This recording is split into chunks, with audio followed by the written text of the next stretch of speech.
Pedro. No te voy a echar media hora de presentación. Bueno, pues buenas tardes aquí a los compañeros que tienen a esta segunda plática del colegio. En esta ocasión nos va a platicar Pedro Miramontes, que es profesor investigador de aquí del Departamento de Matemáticas, de Geometría y Morfogénesis.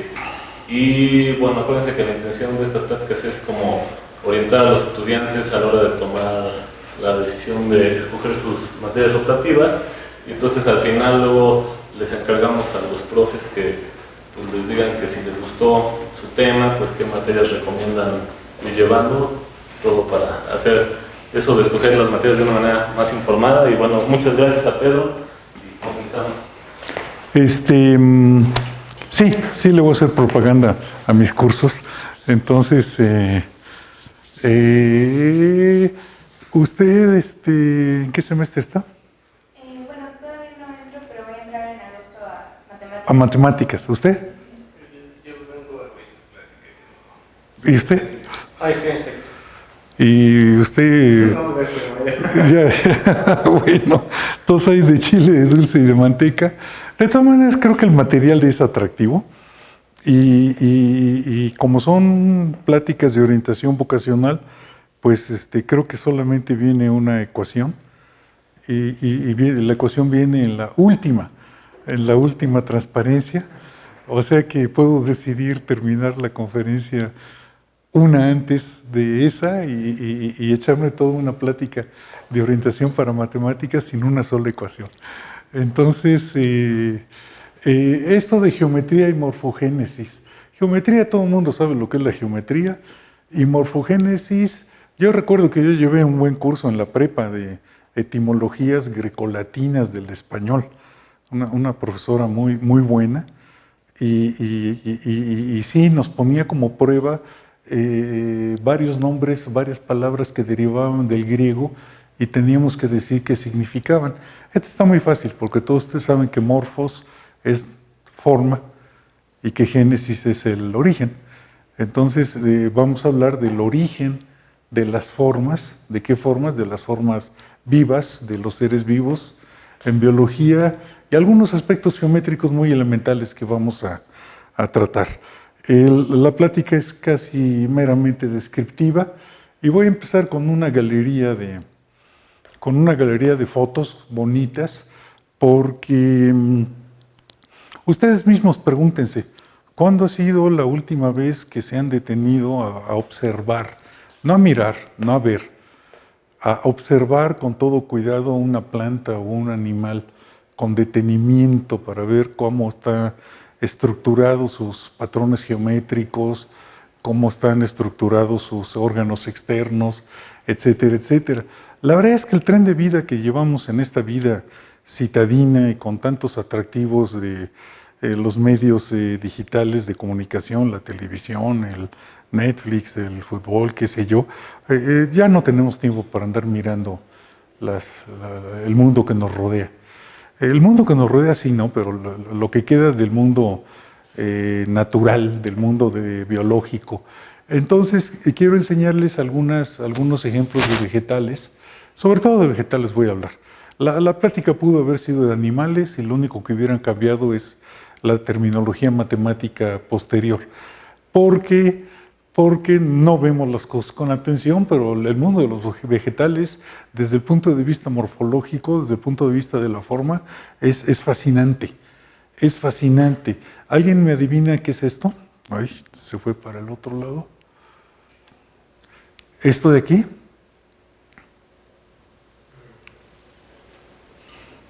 Fíjense que la ciudad universitaria y a lo mejor hasta en nuestras casas hay una maceta con una planta de sábila. Es una sábila, ya está por todos lados. Lo que pasa es que no la reconocemos porque nunca nos detenemos a mirar las cosas con cuidado.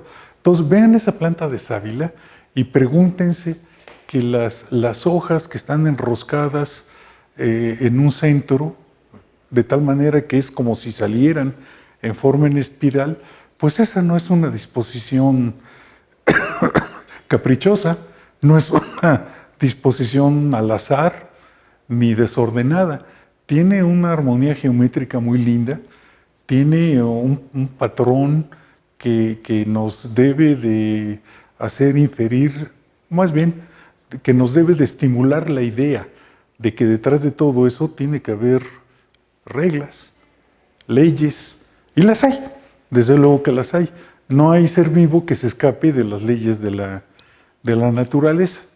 Las leyes de la naturaleza, a diferencia de las leyes de la sociedad, son leyes donde no podemos comprar a los jueces, ni hacer un juicio de amparo, ni escaparnos de nada. Las leyes en la naturaleza se cumplen porque se cumplen. Y esta sí que no me la van a adivinar.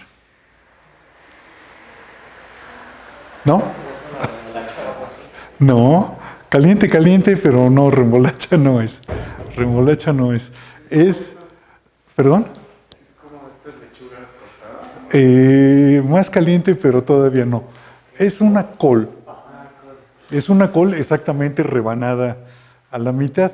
La primera vez que la vi me quedé fascinado por la estructura que tienen estas plantas. Tienen una geometría bien intrincada. Fíjense que son como una estrella que se va deshaciendo y va surgiendo del centro en formas espirales también como esta. Un poco más adelante vamos a ver que el hecho de que sean espirales no es ninguna casualidad, como tampoco es casualidad el hecho de que hay muchas flores en la naturaleza que tienen solamente 3 pétalos, pero también hay muchas formas en la naturaleza vegetal que tienen simetría pentagonal, y que si nos ponemos a contar los pétalos de una flor, el número de pétalos de las flores no es un número arbitrario, no es un número de que algunas tienen dentro de una misma especie un número de pétalos y otras no. También ahí hay reglas, y hay reglas de lo más asombrosas. Los voy a invitar a que salgamos de aquí con una nueva mirada hacia el mundo vegetal. Hay más, ¿verdad?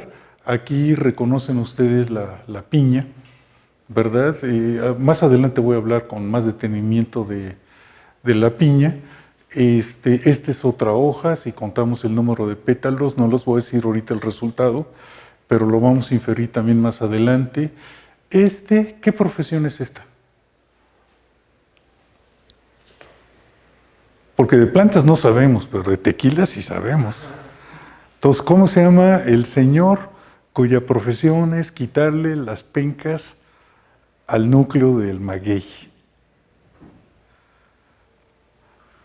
El núcleo del maguey tampoco es casualidad que se llama la piña. Vean ustedes que tiene una estructura muy parecida a la de las piñas tropicales, y el señor que con esta herramienta le corta las pencas de maguey para que esté lista para el siguiente proceso de la fabricación del tequila, el señor se llama el jimador. Ah, sí se la sabían. ¿Ya ven?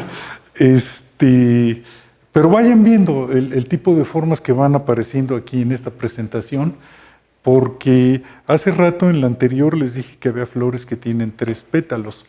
Sorprendentemente también hay flores que tienen un solo pétalo. ¿Cuáles son estas flores? Sí, los alcatraces. Los alcatraces tienen un solo pétalo, elaborado, un poco enroscado, pero al fin y al cabo, uno solo. Más cosas interesantes desde el punto de vista de la geometría de los vegetales. También es un agave, es un maguey. Después de cierto tiempo de su desarrollo, le brota esto que técnicamente hablando es la flor. Se llama el quiote del maguey. Y de estos extremos, aquí hay una floración. Estas flores son polinizadas por murciélagos y dejan caer las semillas al suelo, y el maguey solamente florece una vez en la vida. Después de que deja desperdigar las semillas, se muere la planta completa. Por eso es que en las plantaciones del agave tequilero no permiten que florezca. Cuando le va a brotar el quiote, lo cortan, porque a ellos no les conviene que se muera. Bueno, Sí, por ahí va el negocio. Y ya no me voy a detener a hacer una descripción detallada de todas las demás. Simplemente compartan conmigo. Este es un brócoli. Se llama el brócoli romanesco. De vez en cuando llegan al Superama. No sé si en otros súperes, yo lo he visto nada más en el Superama. El brócoli romanesco, estas son, ya no voy a hacer una descripción completa porque no quiero aburrirlos. Simplemente con esta galería de vegetales, quiero que vean, que nos convenzamos de que hay un universo de formas bien bonitas que vale la pena observar con mucho detenimiento. En la naturaleza, aquí tenemos una biznaga, una amplificación de la pared de una piña tropical. No me acuerdo qué es, creo que es un piñón. Porque les pido que pongamos mucha atención en las formas, porque esta es una plática de orientación en matemáticas, y sucede que la mayoría de la gente, si ustedes hacen una encuesta en la calle, o en su familia, o en cualquier lado, la mayoría de la gente cuando oye hablar la palabra matemáticas, primero se persignan. Y después van a pensar, a mí no me gusta porque no me gustan los números. Entonces existe una concepción completamente errónea de que la matemática es hacer cuentas. Y eso es completamente erróneo.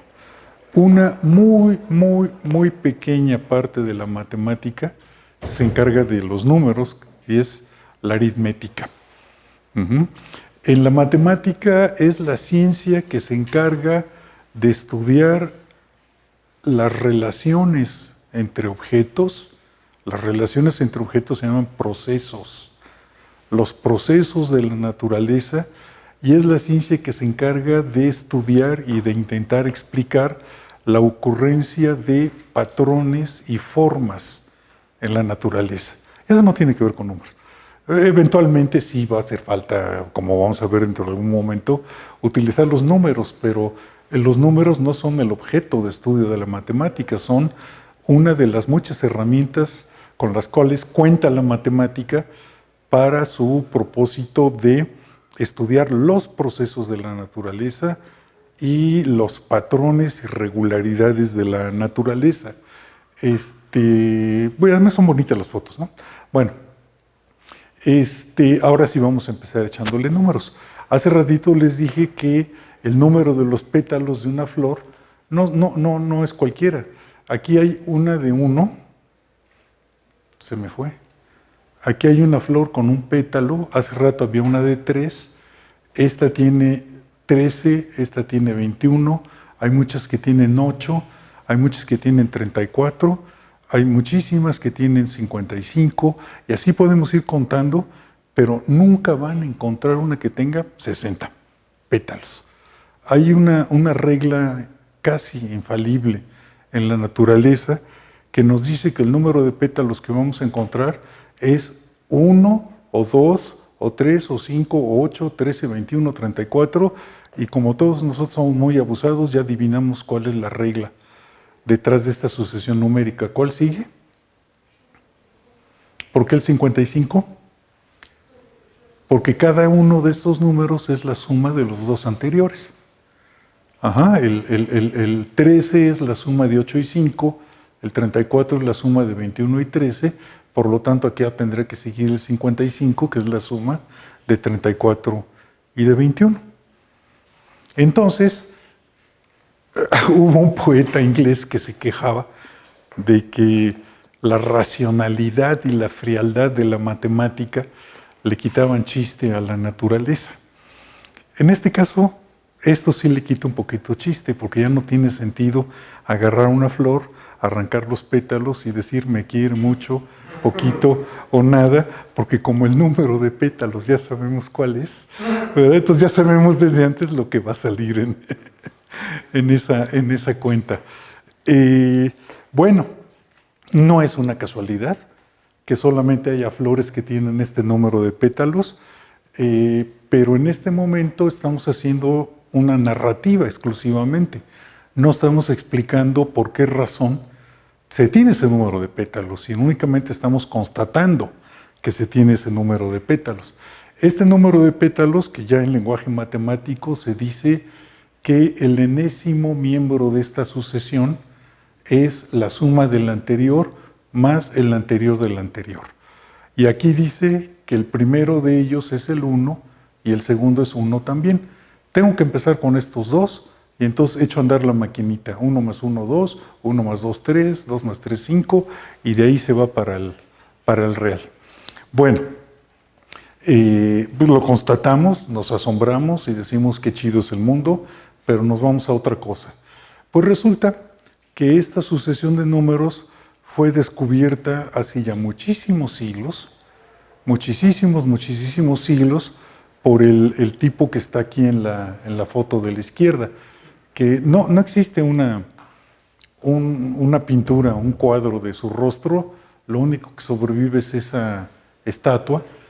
El tipo se llamaba Leonardo de Pisa, pero pasó a la historia no con el nombre, sino con el apodo, y el apodo, ya lo saben varios de ustedes, es Fibonacci. ¿Sí? Yo les digo a mis estudiantes que cuiden muy bien su apodo, porque ¿qué tal si pasan a la historia no con el nombre, sino con el apodo? Y les dicen el marrasco apache. Entonces, dentro de 10 siglos van a decir, y el ilustre matemático mexicano, el marrasco apache, ¿verdad? No, cuiden muy bien con qué apodo van a pasar a la posteridad. La vida de Fibonacci es muy interesante, porque él anduvo por ahí del siglo XI, es decir, hace un chorro de tiempo, hace 1000 años, prácticamente 1000 años. Y él era hijo de un comerciante italiano, y ese comerciante italiano ejercía su profesión importando mercadería del norte de África hacia Italia. El norte de África, como lo saben ustedes, estaba y lo está todavía, es el lugar donde se ha desarrollado una de las múltiples ramas de la cultura árabe, en particular del Islam. Entonces, en la Edad Media en Europa, esencialmente no se hizo nada que valga la pena recordar desde el punto de vista científico. Fueron 1000 años de Edad Media, desde la caída del Imperio Romano hasta el Renacimiento, y 1000 años en los cuales no pasó nada. La gente nacía, crecía, se casaba, se reproducía, envejecía y se moría, y así pasaron generaciones y generaciones y generaciones, y no pasó nada. Entonces, no nos debe de extrañar que Fibonacci, que es el apodo, lo repito, aprendió un chorro de matemáticas, pero lo aprendió de los árabes, porque su papá era comerciante, pero como era comerciante y tenía que viajar al norte de África, el gobierno de la ciudad de Pisa lo nombró embajador. Entonces conjuntaba las dos profesiones, la de ser diplomático con la de ser comerciante. Y su hijo Fibonacci pues creció en el mundo árabe y ahí aprendió una cosa que hizo que cambiara para siempre el mundo en la Europa de la Edad Media. Aprendió los números arábigos. Y uno va a decir, pues bueno, pero pues da lo mismo los arábigos o cualquier otro. No da lo mismo. ¿Alguna vez han intentado ustedes hacer una división con números romanos? Es del cocol. Sí existen algoritmos, pero para hacer una división relativamente sencilla, hace falta un procedimiento muy largo y muy elaborado. Es prácticamente imposible hacer cuentas con los números romanos. Entonces, mientras no se tuvo un sistema numérico adecuado, pues el conocimiento se estancó. Y él aprendió los números arábigos. Aquí es una página de su libro y aquí aparecen los números arábigos con su equivalente en los números romanos. No se alcanza a ver bien, pero créanme. La bajé de la Wikipedia, entonces debe de ser cierto. Era un libro de comercio. Era un libro de lo que llamaríamos hoy de matemáticas actuariales o matemáticas financieras. Pero con los números romanos, él ya propone una serie de operaciones matemáticas que no se conocían en Europa, que es cómo calcular crecimiento a tasa constante, porque es importantísimo porque así se hacen los préstamos, ¿verdad? Uno le dice a otro, pues préstame una lana, sí, pero al 20% anual. Entonces, ¿cómo se calcula lo que se va acumulando de deuda y cómo se amortizan los pagos? Pues ahí tiene una aritmética sencilla, pero que tiene que ser muy precisa porque hay dinero de por medio. Entonces, el libro de Fibonacci se trata de eso. Bueno, ya conocemos a Fibonacci, su libro, y conocemos la sucesión de Fibonacci. Pues resulta que para nuestra sorpresa no pusimos suficiente atención en los objetos que estamos estudiando. Recuerden que los números de Fibonacci aparecen como los números de los pétalos de una flor, pero si miramos con más atención, nos vamos a dar cuenta que en el centro de la flor, este es el centro de la flor, acá están los pétalos, este es un girasol, esta es una margarita, aparecen también estructuras geométricas bien interesantes. Dense cuenta de que aquí cada uno de estos objetitos, que es equivalente a la escama de las piñas, están formaditos en hileras de tal manera que se encuentran en la intersección, abusados, de espirales que se abren hacia la izquierda con espirales que se abren a la derecha. ¿Lo vieron todos? Lo mismo aquí. Espirales que se abren a la derecha y espirales que se abren a la izquierda. Esto es una piña, pero no una piña tropical, una piña de pino. Y también tiene exactamente la misma geometría, a la derecha, a la izquierda. Y lo mismo la piña tropical. Entonces, ¿qué estamos viendo? Estamos viendo que, aunque la piña tropical está muy lejanamente emparentada con los pinos y con los girasoles y con las margaritas, aparece un elemento común, un patrón común, que es la ocurrencia de espirales. Pero no solamente la ocurrencia de espirales. Si ustedes tienen tiempo, cuenten el número de espirales que se abren hacia un lado y el número de espirales que se abren hacia el otro lado, y siempre, y no falla, siempre son dos números consecutivos de Fibonacci. Van a decir ustedes, pues las plantas se saben la numeración de Fibonacci o cómo es posible que esto ocurra. Entonces aquí, si se ponen a contar y cuentan que hay 34 para un lado, entonces a fuerzas hay 55 para el otro lado. Y lo mismo aquí, y lo mismo en la piña. Entonces ya tenemos una segunda regularidad. No se les olvide, primero los pétalos y después las espirales. Y hablando de la... ¿Quién era este? El brócoli. Hablando del brócoli, fíjense que se ve muy, muy, muy bonito, porque aquí están las espirales para un lado, ¿las ven?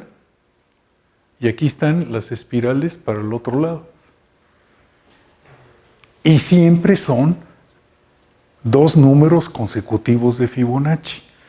Pero este ejemplo es el ejemplo que más me gusta, porque este brócoli tiene una particularidad.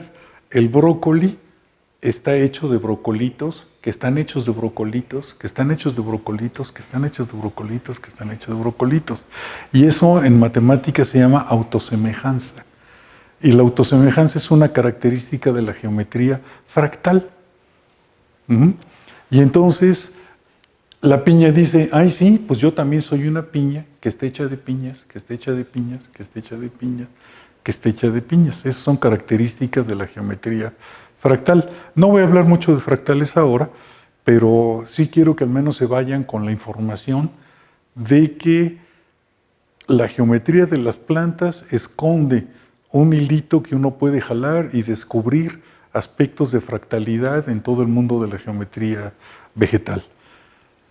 Bien, ahora quiero enseñarles una peliculita que traigo aquí, porque ya llevamos dos regularidades que hemos encontrado. El número de los pétalos de la flor tiene que ser un número de Fibonacci, y el número de espirales que se abren a un lado es un número de Fibonacci, y el de las que se abren al otro lado es el número siguiente de Fibonacci. Entonces, ¿por qué? A ver, dejemos de momento el estilo de trabajo narrativo y tratemos de indagar las causas. Entonces lo que hacemos es, vamos corriendo y le preguntamos a un amigo biólogo. Ajá, y no vas a ver. ¿Hay algún biólogo aquí? No quiero ofender a nadie. ¿No?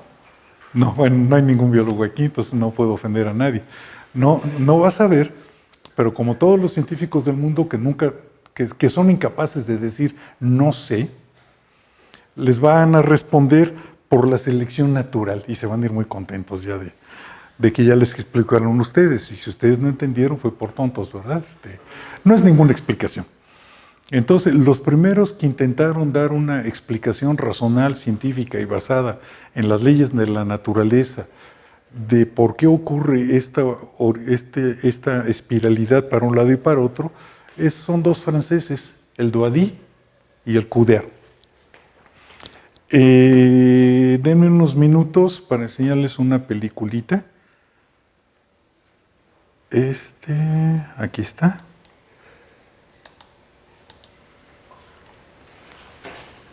¿Lo ven bien? Les voy a explicar primero de qué se trata y ahorita echo a andar el cinito. Entonces, ellos dijeron, vamos a colocar sobre un plato ¿de qué se llama? ¿De Petri? Sobre un plato de Petri le ponen un líquido y después con esta aguja dejan caer gotitas de un líquido metálico. Después someten todo eso a un campo magnético muy intenso que induce un momento dipolar en las gotas metálicas y entonces sucede que las gotas metálicas se repelen. Entonces está cayendo una gota, después otra gota y después otra gota, pero las gotitas lo único que saben en su breve existencia en esta vida es que quieren llegar a la orilla del plato, pero lo más lejos posible de las gotitas que ya están. ¿Me explico? Ok, lo que hicieron estos dos señores fue manejar como parámetro la velocidad a la que caen las gotitas. Entonces, ahora sí vamos a ver el cine.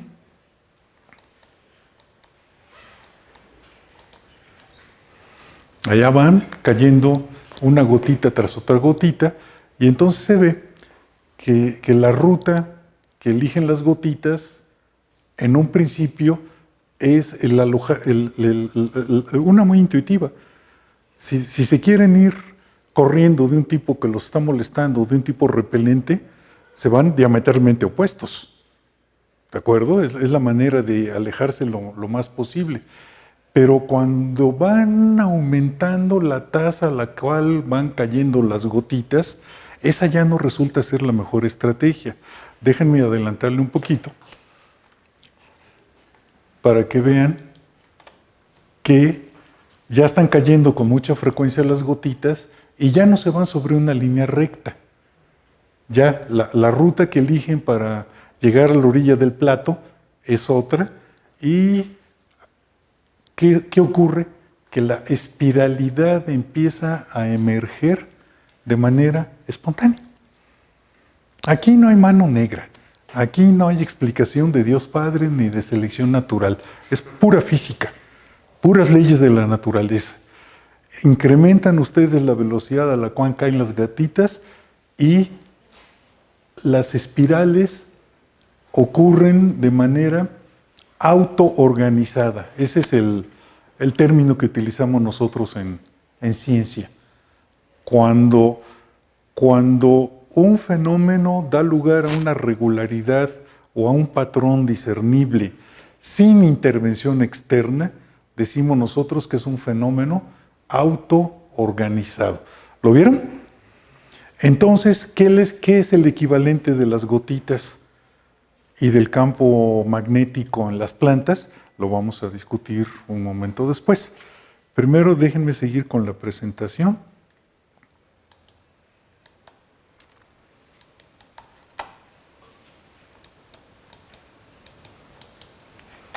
Aquí está.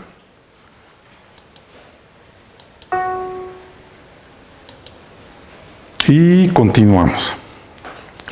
Oigan, somos poquitos, estamos en un salón muy bonito, me preguntan lo que sea, en el momento que quieran y cuando quieran, aunque ya casi voy a tener que terminar. Bueno, regresemos a saludar a nuestro amigo el gimador.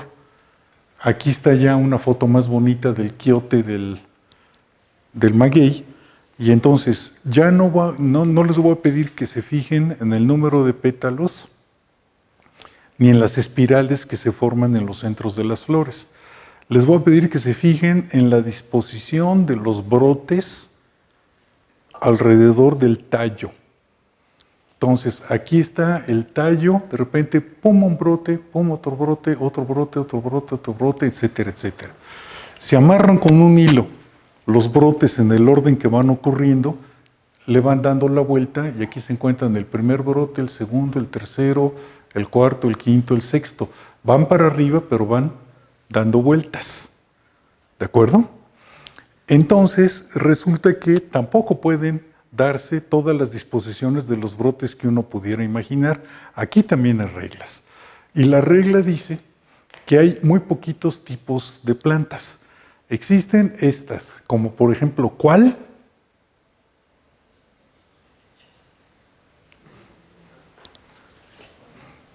Ya ven que les dije al principio que no se fijan en lo que pasa en el mundo, ¿verdad? Todo el mundo ha visto los helechos, ¿sí? Que tienen hojas opuestas que van brotando. ¿Qué planta que en su casa la ven todo el tiempo tiene las hojas opuestas y el siguiente par rotado 90 grados?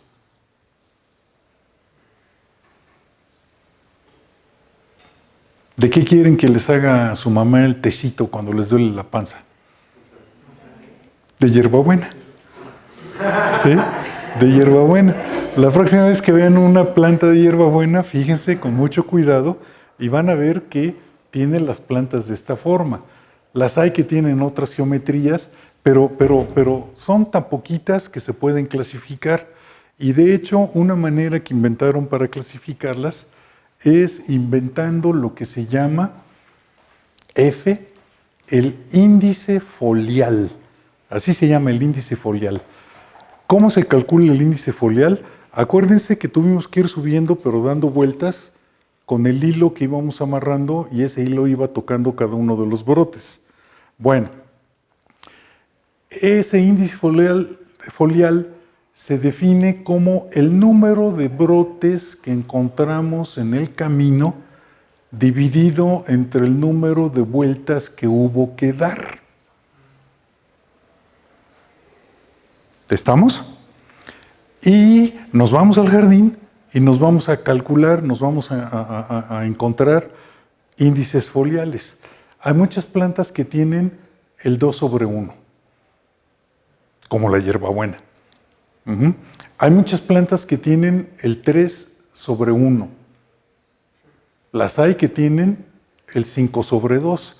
De hecho, el 5/2 es muy común en la naturaleza. Es tan común que hasta tiene su nombre propio. Se llama el índice foliar al tresbolillo. ¿Dónde han oído la palabra el tresbolillo? ¿No? Híjoles.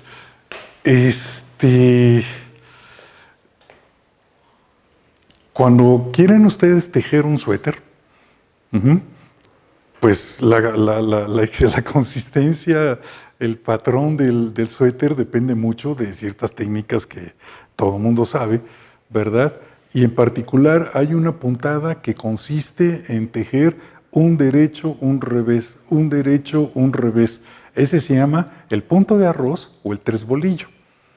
¿Por qué se llama el tresbolillo? Bueno, eso me voy a desperdigar. 8 tercios también es muy común. ¿Qué quiere decir 8 tercios? Quiere decir que me encontré 8 hojas en el camino, 8 brotes, a lo largo de 3 vueltas. Este es muy común.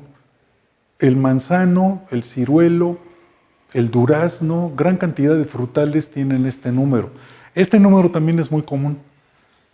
Pero ¿qué observaron todos ustedes de regular en esta serie que estamos escribiendo? Que siempre el número de arriba es un número de Fibonacci ¿Y siempre el de abajo? ¿También? Pero es uno que está 2 lugares atrás. ¿De acuerdo? Entonces, el índice folial es el número de Fibonacci 2 lugares adelante entre el número de Fibonacci. Pero como el número de Fibonacci 2 lugares adelante es el de atrás más el previo, hago esta cuenta y me queda 1 más el número siguiente más el número anterior. Y quiero que recuerden muy bien esto, el número que sigue menos el anterior. ¿Por qué quiero que lo recuerden? Porque vamos a hacer cuentas.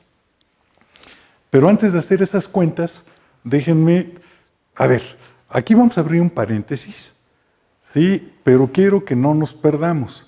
Antes de abrir el paréntesis, ¿dónde nos quedamos? Nos quedamos en que el índice foliar de las plantas es 1 más el número siguiente de Fibonacci entre el número previo de Fibonacci. De eso quiero que me acuerden ahorita. Pero antes me conviene hacer este paréntesis para introducir el tercer y último actor en esta novela.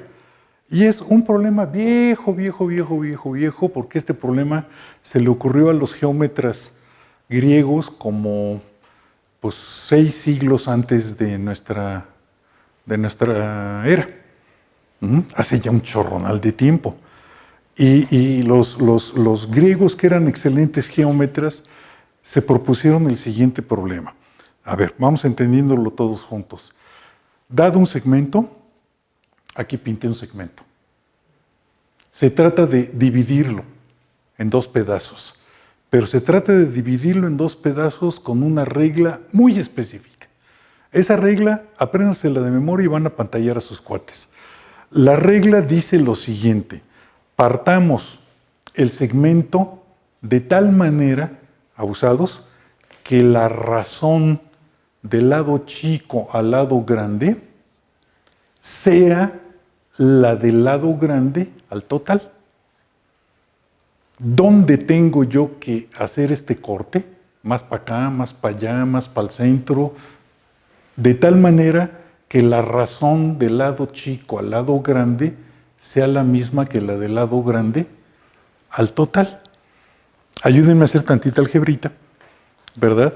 Y esta b que está dividiendo la pasamos multiplicando, este a más b que está dividiendo lo pasamos multiplicando, a por a más b igual a b cuadrada, ¿me van siguiendo? Quitamos los paréntesis, a por a cuadrada, a por b, a b igual a b cuadrada, dividimos a izquierda y a derecha entre a cuadrado, 1, b entre a al cuadrado. Pero ¿qué es lo que estoy buscando? Lo que estoy buscando es cuánto deben de medir A y B de tal manera que se cumpla el requisito. Pero no me interesa cuánto valgan en realidad A y B. Me interesa la razón de A a B, o lo que es lo mismo, la razón, el cociente pues, de B con A. Entonces, por esa razón, al cociente de B con A le llamo phi. ¿Todos de acuerdo? Entonces, esta ecuación es esta. Es phi al cuadrado igual a phi más 1. Y esta ecuación la puedo resolver muerto de la risa, porque es una cuadrática y la resuelvo con el método del chicharronero. ¿Y qué me queda si la resuelvo con el método del chicharronero? Me queda que como buena ecuación cuadrática tiene 2 soluciones. La primera es 1 más raíz de 5 sobre 2, la segunda es 1 menos raíz de 5 sobre 2. Les voy a pedir ahorita que únicamente consideren la primera solución, y la primera solución es 1.6180 y una cola infinita. ¿Por qué una cola infinita de dígitos? Ya saben lo suficiente como para responderme, porque este es un número irracional. Porque este es un número racional. Entonces, nunca se acaba esto de acá. ¿Juega? Bueno, y seguimos haciendo cuentas, y dense cuenta, perdón por la disonancia, de que ese número phi tiene propiedades bien bonitas, pero bien bonitas. Ese número phi se puede escribir como 1 más 1 entre 1. 1 más 1 entre 1. Más 1 entre 1. Hasta el infinito, porque es irracional. Entonces, este número es el número cuya expresión en fracciones continuadas es la que tiene la convergencia más lenta de todos los números irracionales. Y por eso es que los matemáticos dicen que este número es el número más irracional de todos los irracionales. Pero como ya sabemos que si elevo phi al cuadrado, ¿qué me queda phi al cuadrado? Se quedó en la anterior transparencia, pero no se les ha olvidado. Phi al cuadrado es... No, phi al cuadrado es phi más 1. Piénsenlo de esta manera. ¿Qué quiere decir que un número se eleve al cuadrado? Quiere decir que se multiplica por sí mismo. Pues phi es el único número de la naturaleza que se eleva al cuadrado sumándose un 1.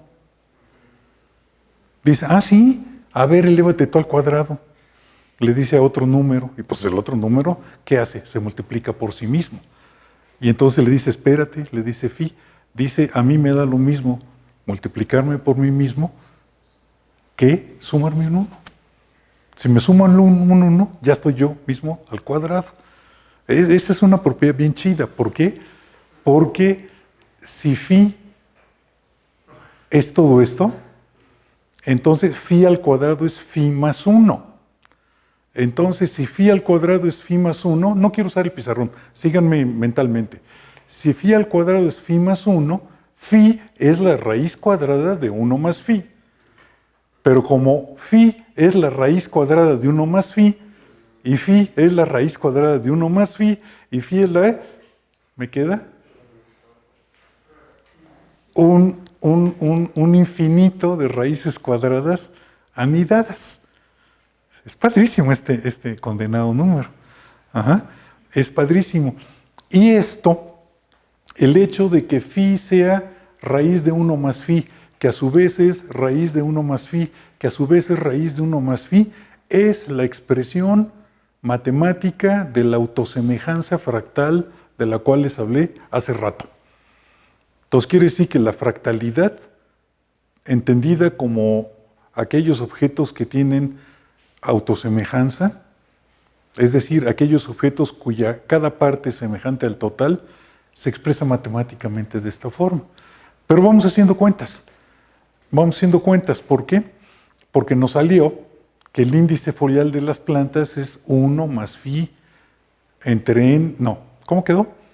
El índice foliar de las plantas nos quedó que es 1 más phi n más 1 entre phi n. Vamos haciendo las cuentas a ver cuánto vale phi n más 1 entre phi n. Para los primeros dos, 1 entre 1, 1. El que sigue, 2 entre 1, 2. El que sigue, 3 entre 2, 1, 5. 5 tercios, ¿cuánto es? 1 entero y 2 tercios. 1.66666. ¿Cuánto es 8 quintos? 1 entero y 3 quintos. 1.60. ¿Cuánto es 13 octavos? 1 entero y 5 octavos. Es decir, 1.625. 21 treceavos, 1.6153. 31... No, aquí debe haber sido 4, ¿verdad? Porque son cocientes de números sucesivos de Fibonacci. No tomes la foto porque va a quedar constancia de mi error, ¿verdad? 34 sobre 1.6190. ¿Y qué nos dimos cuenta que tiene de atractivo esto? Ahorita lo borra. Nos dimos cuenta que esta sucesión de cocientes, ¿a quién tiende? Al número phi. Pero fíjense que es una convergencia oscilatoria. Este número es más chico, más grande. Más chico, pero no tan chico como el anterior. Más grande, pero no tan grande como el anterior. Más chico, pero no tan chico como el anterior. Va oscilando con oscilaciones cada vez menores. Y en el límite, el cociente de dos números consecutivos de Fibonacci es 1 más raíz de 5 sobre 2. El número phi. ¿De dónde salió el número phi? De un problema geométrico. El problema de los griegos de partir un segmento en dos pedazos. El número phi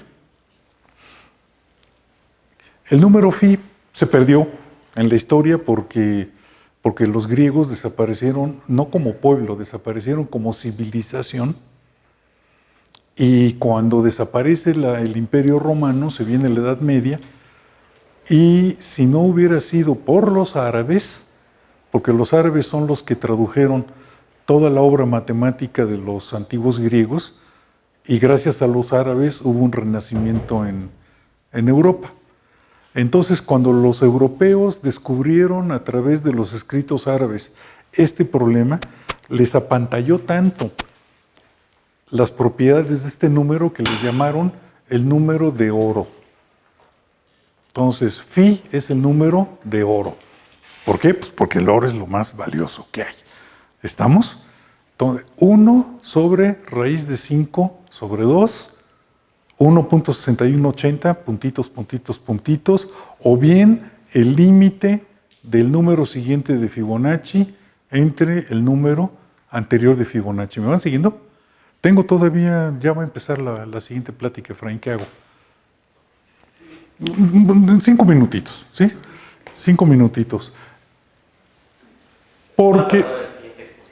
¿Perdón? Se va a tardar el siguiente. ¿Se va a tardar? Sí, yo lo conozco. Entonces cuando llegue me avisas para pararle. Lo que acabamos de decir, ¿verdad? Esta era la... Ay, se me va la onda, regacho. ¿Quién es esto? El índice folial. El índice folial. Este es F2 entre Fn. Ya habíamos dicho que esto es lo mismo que 1 más 1 entre phi. Entonces quiere decir que el índice folial de las plantas, ¿quién es? 1 más en el límite. ¿1 más quién? Más phi. ¿Pero cuánto vale 1 más phi? Phi cuadrada. Y si phi cuadrada la medimos en radianes, phi cuadrada es el ángulo entre brote de planta y brote de planta y brote de planta y brote de planta en el índice folial. Esto parece magia, ¿sí? Es lindísimo, y ahorita estamos nada más dándonos una asomadita, ¿verdad? Porque el siguiente paso es más bonito todavía. Y ok, ya está el índice folial, están los números de Fibonacci, pero ¿qué pasa con la espiral? La espiral surge de una manera bellísima. Ponen ustedes el 1, 1, que son los dos primeros números de Fibonacci.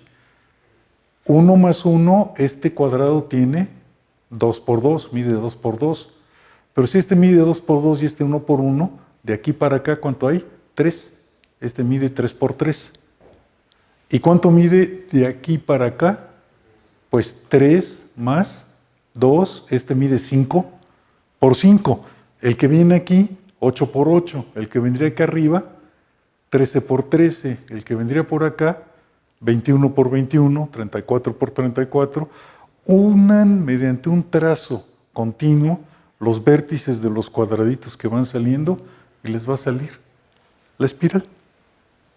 Y no es cualquier espiral. Es una espiral cuya ecuación en coordenadas paramétricas es la gráfica de la función exponencial. ¿Qué quiere decir eso?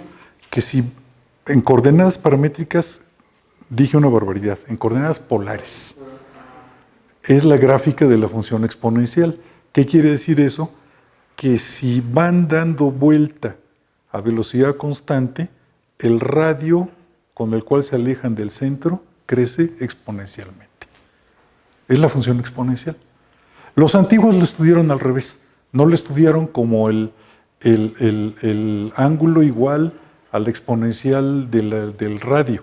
Lo estudiaron como el radio igual al logaritmo del ángulo. Entonces, por eso los antiguos a esta espiral le pusieron la espiral logarítmica. Pero se puede medir con toda la presión que ustedes desean y la espiral del centro del girasol, la espiral es exactamente una espiral logarítmica. Entonces, como que ya las cosas van cuadrando toditas.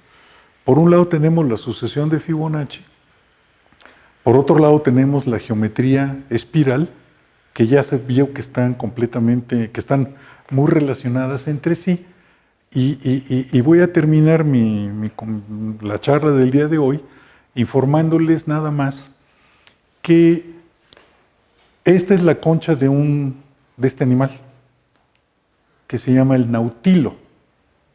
Aquí al pobrecito lo mataron y lo cortaron a la mitad. Abrieron la concha así en la mitad longitudinal y salió esto, que es esta misma que tenemos acá, nomás que aquí está tomada con rayos X. Entonces, una vez más, ¿quién vino y le dijo al Nautilus, ¿sabes qué? Tú vas a crecer de manera que tu concha forme una espiral logarítmica. Y cuidadito con que te equivoques, tiene que ser una espiral logarítmica. Nadie le dijo, en la naturaleza se llaman procesos autoorganizados porque el orden aparece de manera emergente, sin necesidad de un director de orquesta o de un general que comande. De paso, déjenme decirles que este bicho crece agregándose una capa a lo que ya tenía antes. Ese estilo de crecimiento, de agregar una capa a lo que ya había antes, se llama crecimiento por acreción.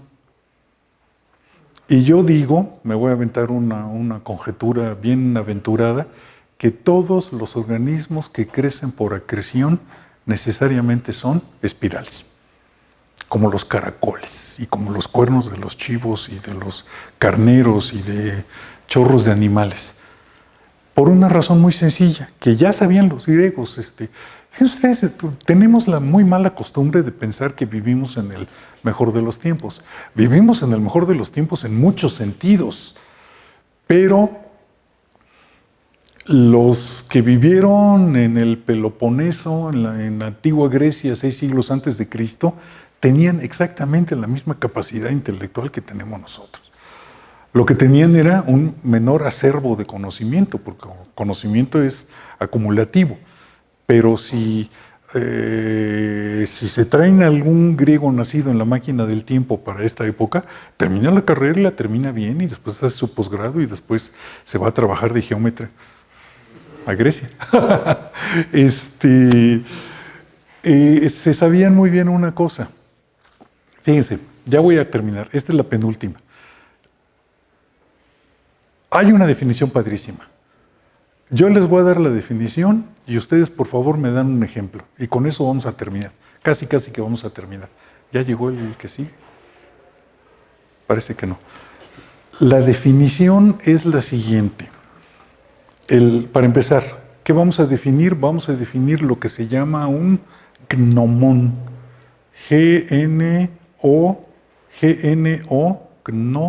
M-O-N, gnomón. ¿Qué cosa es el gnomón? Ahí les va la definición.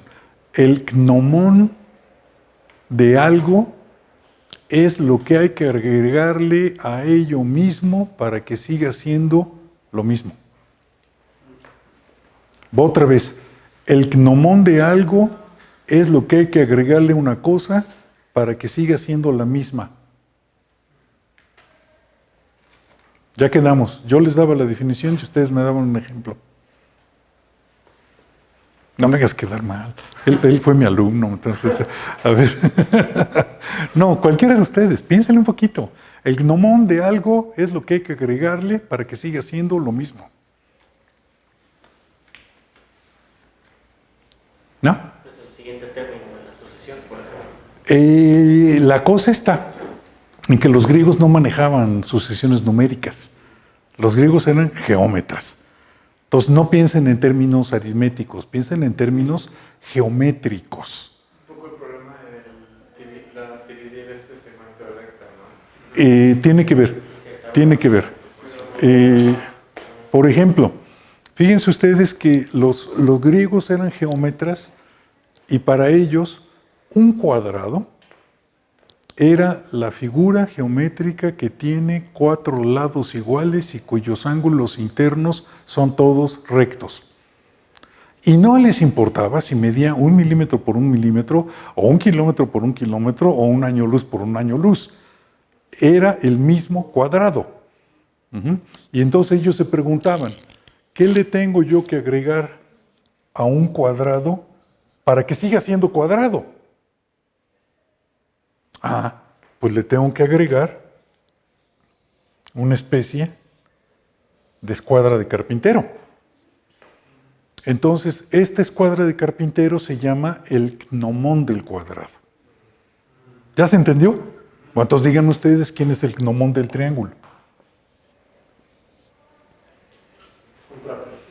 Un trapecio, porque es lo que le tengo que agregar para que siga siendo un triángulo. ¿Quién es el gnomón de un círculo?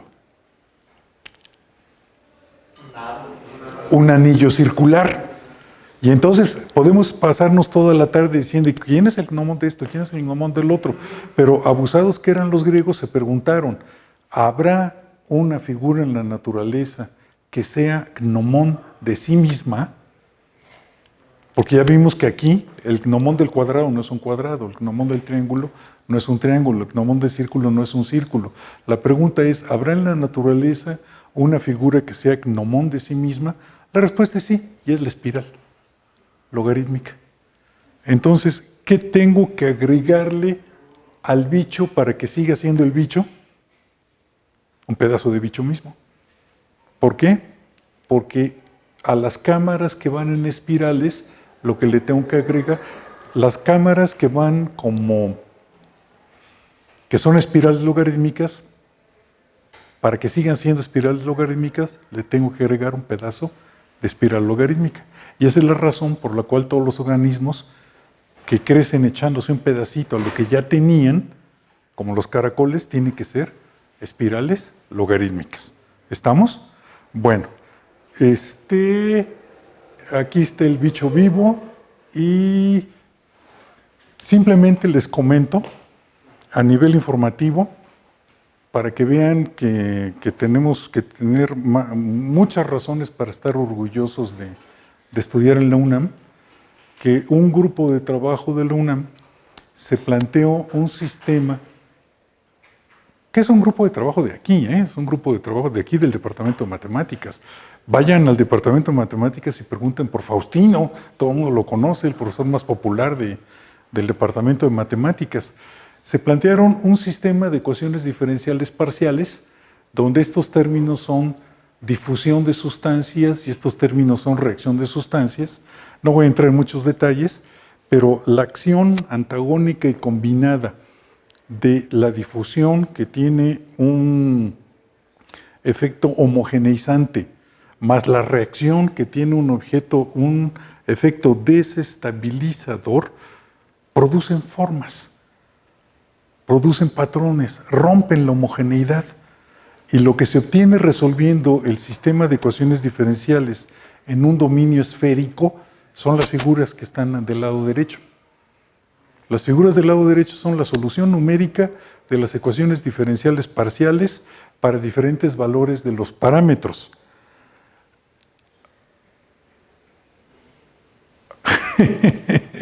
Son biznagas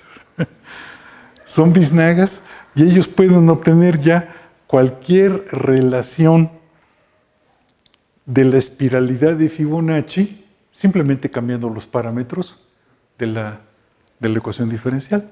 Eso es lo bonito que tiene la matemática. La matemática tiene, lo dijo un premio Nobel de Física, la matemática tiene una eficacia irracional de representar a todos los efectos, representar a todos los fenómenos de la naturaleza. Yo estoy de acuerdo con el asombro de este físico, Wigner se llama, premio Nobel. Estoy de acuerdo con el asombro de, ay güey, cómo de repente la matemática empata también con todos los fenómenos de la naturaleza. No es irracional, no es irracional. Es porque la matemática es parte de la naturaleza misma. De hecho, es el lenguaje que articula la expresión de los fenómenos de la naturaleza. Entonces no debe de ser de sorprenderse. Creo que ya terminé. Nada más quiero terminar diciéndoles que nuestro grupo de trabajo nunca emplea software privativo. Solamente utilizamos software libre. Y yo quiero decirles a ustedes, ya para despedirme, que si ustedes son mexicanos conscientes que desean lo mejor para el país y para su gente, no usen nunca el software del monopolio depredador que es Windows, que además es malo, ineficiente, se infecta, caro, etcétera, etcétera. No me cabe en la cabeza cómo la gente sigue usándolo habiendo una alternativa estable, eficiente, veloz y gratis. ¿Sí? No entiendo. Y se lo he preguntado a amigos que son muy brillantes matemáticos y dicen, es que ya venía gratis con mi computadora. Gratis, madres. El precio del sistema operativo te lo ponen encima del precio del hardware. Sí, entonces no es cierto que venía de gratis. Sí venía instalado con la computadora, pero de gratis no venía de gratis. Y ocupa mucho espacio del disco duro, mucho espacio del procesador, se infecta muy a menudo con virus, es muy ineficiente, muy inestable. Yo ando siempre con mi telefonito tomando fotos de cajeros automáticos, de las pantallas del aeropuerto, de los anuncios en Perisur, donde de repente hay una pantalla azul que dice el sistema está tronado, reinicie la computadora. O que de repente dice instalando la actualización 51 de 342, espere un momento, no apague la computadora, ¿verdad? Ya, por favor, ya. Pues muchas gracias.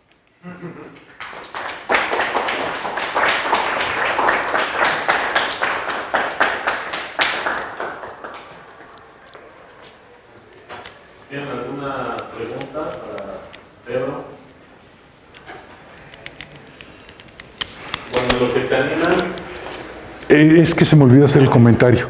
Aquí en la facultad se ofrece el seminario de sistemas complejos.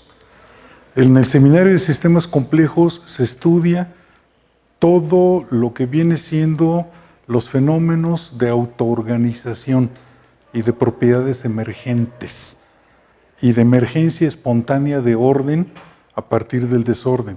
Aquí en la facultad se ofrecen 2 seminarios, el 1 y el 2, de biología matemática. Este es un campo de la biología matemática. Requisitos para llevar esos seminarios, haber llevado los cálculos desde luego, pero 2 buenos cursos al menos de ecuaciones diferenciales. ¿Sí? No hay requisitos porque en esta facultad no hay seriación de materias. Es la recomendación. Si llevan ustedes ecuaciones diferenciales 1, lleven también ecuaciones diferenciales 2. Si la pueden llevar con Faustino, llévenla con Faustino, ¿verdad? Después lleven los seminarios de matemáticas aplicadas o los seminarios de sistemas complejos. Y después se van y hacen una maestría en biología matemática. Esto es biología matemática. ¿Estamos? Ok, pues muchas gracias de nuevo.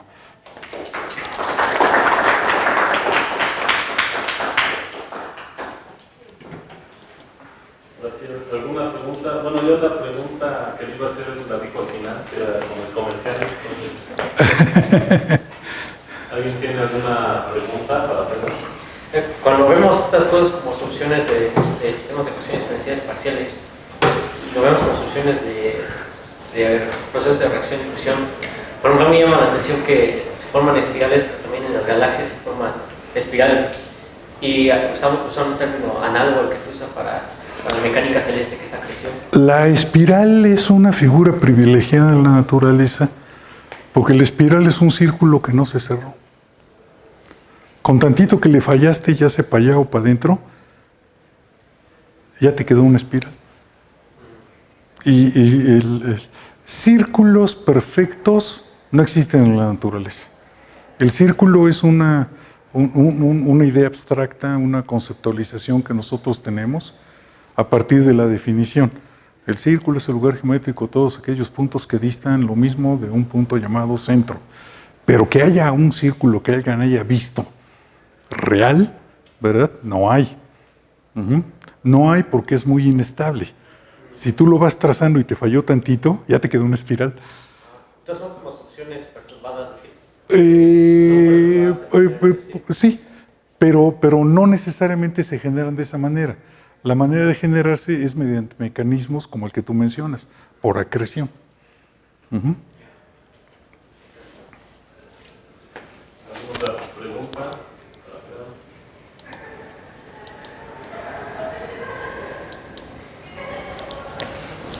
Ok, bueno, pues le damos las gracias